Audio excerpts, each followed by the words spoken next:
Aujourd'hui, on utilise la figure de Big Brother.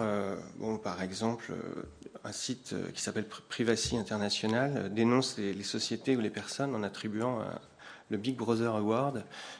On utilise la figure de Big Brother pour, disons, dénoncer certaines dérives de notre système liées à l'information, à la maîtrise des informations, au contrôle des personnes, à travers des exemples que je prendrai le temps de citer un petit peu tout à l'heure.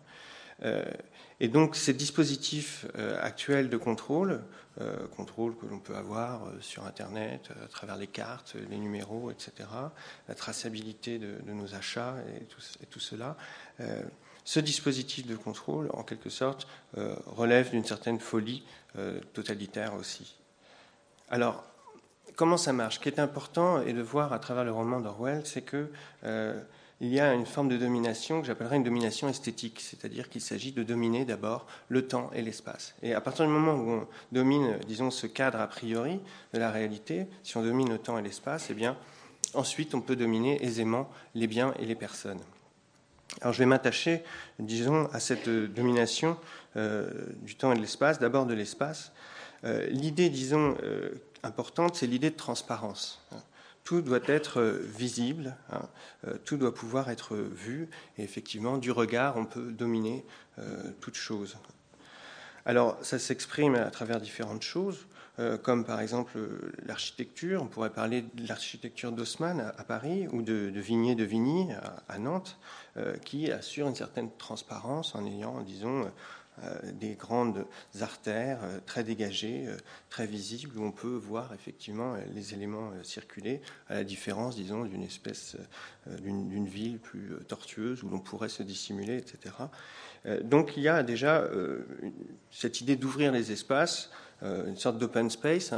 La technique d'open space aujourd'hui, c'est aussi dans les bureaux, abattre les cloisons, et certains disons, commentateurs expliquent la difficulté aussi de vivre dans ces open space où il n'y a plus d'intimité, où tout le monde se regarde en quelque sorte et tout le monde se surveille, une certaine forme de surveillance participative. Donc cette idée de surveillance, on la trouve très nettement évidemment chez Big Brother à travers le télécran. Le télécran, vous savez, c'est une espèce d'appareil qui à la fois diffuse l'image de Big Brother et en même temps vous regarde, et où que vous soyez, dans votre vie privée ou votre vie publique, vous êtes visible par un télécran. Donc il n'y a plus de distinction entre la vie privée et la vie publique.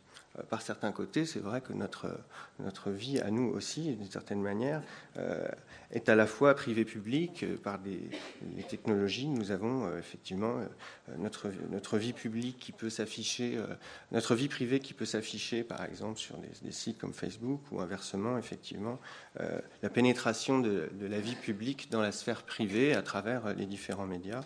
Et on observe à plusieurs titres, en quelque sorte, un phénomène aussi de confusion entre le privé et le public dans nos sociétés.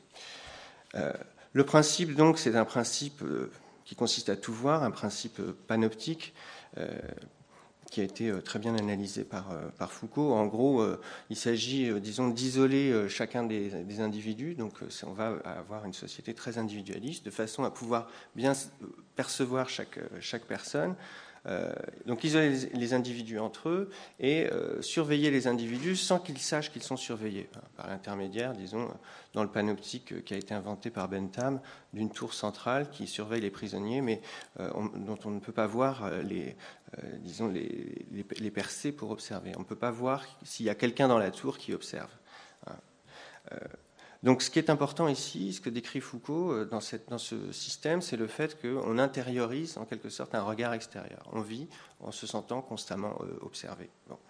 On pourrait assez aisément faire un parallèle aussi avec la question des caméras de surveillance qui effectivement provoque la même chose, puisque nous promenons, nous savons pas trop où, mais qu'éventuellement nous pouvons être surveillés. Nous ne savons pas si quelqu'un surveille ou pas, mais en tout cas on se comporte comme s'il y avait toujours un petit peu quelqu'un derrière notre dos.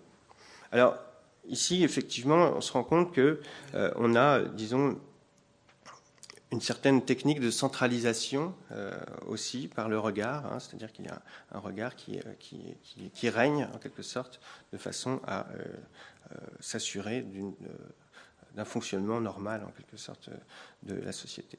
Alors, les techniques de contrôle social, elles sont nombreuses, elles ont toujours existé, des techniques de renseignement à travers l'interrogatoire, l'infiltration, chantage, filature, etc.